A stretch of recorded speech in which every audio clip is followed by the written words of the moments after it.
ऐतिहासिक रूप से देखें तो विज्ञान के 300 साल बाद मनोविज्ञान पैदा हुआ। वह कैसे धर्म का शत्रु बन गया? जहां भी विज्ञान आएगा, कार्य कारण आएंगे, वहां धर्म से शत्रुता हो जाएगी, क्योंकि वो लोग चमत्कार पे भरोसा कर रहे थे।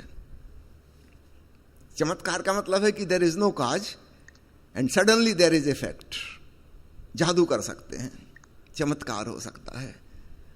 ईश्वर ने कहा कि सृष्टि हो जा, और सृष्टि हो गई।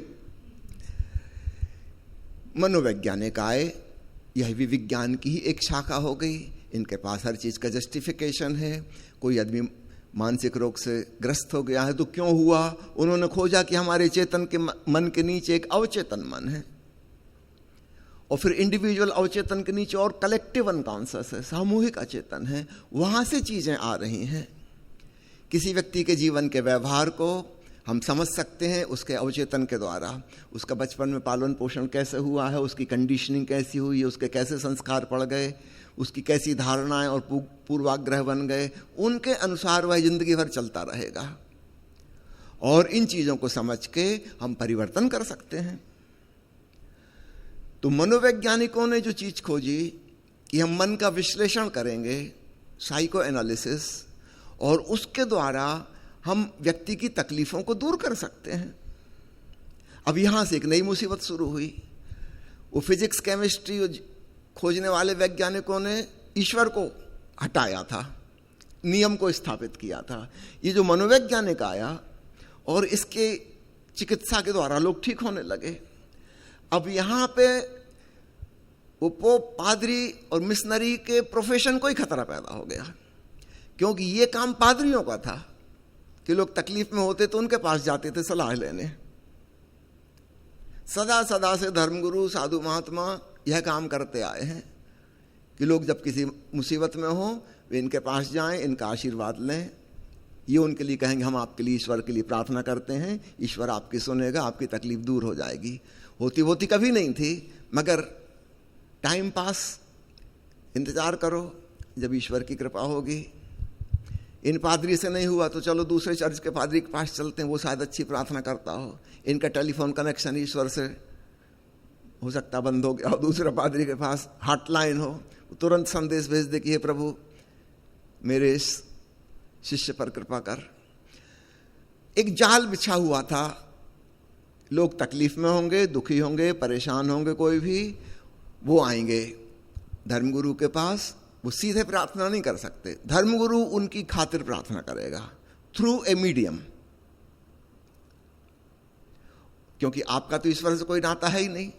तो पादरी का पोप से है, पोप का जीसस क्राइस्ट से है, जीसस क्राइस्ट के पिताजी ईश्वर हैं। तो थ्रू प्रॉपर चैनल प्रार्थना जाएगी, और फिर ये सब बीच के लोग आपका शोषण करेंगे। मनोवैज्ञानिक आए, उन्होंने कहा कि ये तो मन से संबंधित तकलीफें हैं और इनको समझकर, इनके प्रति जागृत होकर इनको ठीक किया जा सकता है, बदला जा सकता है। और लोग ठीक होने लगे। तो वो लोग जो पादरियों के पास आते थे अपने दुख दर्द कहने के लिए, वो साइकोलॉजिस्ट के पास जाने लगे। अब बड़ी मुसीबत हो गई। अब ये प्रोफेशनल जेलसी शुरू हुई। अभी तक ईश्वर से, वो तो एक काल्पनिक चीज थी, छोड़ा भी जा सकता है, लेकिन अब ये रोजी रोटी का मामला है। अगर लोग चर्च आना बंद कर देंगे और साइकोथेरेपिस्ट के पास जाने लगेंगे, ईसाई धर्म का क्या होगा? बड़ी मुसीबत हो गई। मनोवैज्ञानिक कह रहा है कि हर चीज का उपचार, जो कि फिजिकल चीजें नहीं हैं, उनका हम मनोविज्ञान के द्वारा कर सकते हैं। और बड़े मनोग्रंथ पैदा हो गए, बड़े बड़े ग्रंथ पैदा हो गए। वो ईसाई धर्म ग्रंथों से बहुत ज्यादा महत्वपूर्ण है। फ्रायड ने कहा कि दमन की वजह से, सप्रेशन की वजह से मनोविकार पैदा हो रहे हैं, और उसने लोगों को ठीक करके दिखा दिया। प्रमाण सामने है। और इन धर्मों की शिक्षा की वजह से दमन पैदा हुआ था। ईसाई धर्म में काम दमन इतना ज्यादा है, इसका कोई हिसाब नहीं। काम को बिल्कुल पाप कहा गया है।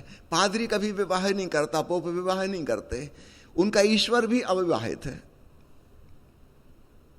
हमारे धर्म में तो राम जी के संग सीता मैया खड़ी हैं, कृष्ण के संग राधा मैया खड़ी हैं, और स्त्री की हमारे यहाँ इतनी इज्जत है कि हम राम सीता नहीं बल्कि सीता राम कहते हैं। स्त्री का नाम पहले आता है। राधे श्याम, गौरी शंकर,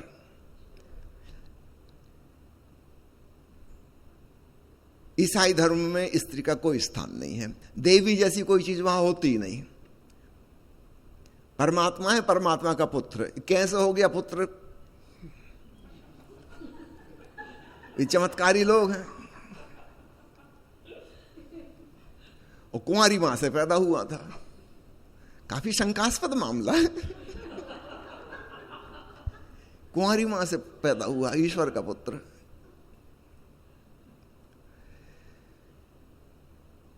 जिन चीजों के पीछे कोई तर्क नहीं हो सकता, कोई तथ्य नहीं हो सकता, उन पे धर्म आधारित था। और मनोविज्ञान भी वैज्ञानिक चिंतन मनन वाला, वही कार्य कारण के सिद्धांत पे चलने वाला। अगर कोई विकार उत्पन्न हुआ है तो उसके पीछे क्या कारण है वो लोग बताने को तैयार हैं कि मन में कौन सी ग्रंथि, कौन सा कॉम्प्लेक्स, और इसकी वजह फ्राइड का कहना था 90% लोगों की मानसिक बीमारियां काम दमन की वजह से हैं। 90%। धीरे धीरे बातें साफ होने लगी। इसलिए मनोवैज्ञानिक की भी दुश्मनी धर्मों से हो गई। धर्मों ने पूरी कोशिश की मनोविज्ञान को खत्म किया जाए, बंद किया जाए, लेकिन हम भली भांति जानते हैं कि मनोविज्ञान सिर्फ 125 साल पुराना है। 125 साल में वह कितना विकसित हो गया, कहां से कहां तक बात पहुंच गई। भांति भांति की साइकोथेरेपी बन गई, मनोचिकित्साएं बन गई, और बहुत इफेक्टिव सामने परिणाम दिखाई देता है। इस प्रकार हम देखते हैं कि मनोविज्ञान भी धर्म के दुश्मनों की कैटेगरी में आ गया।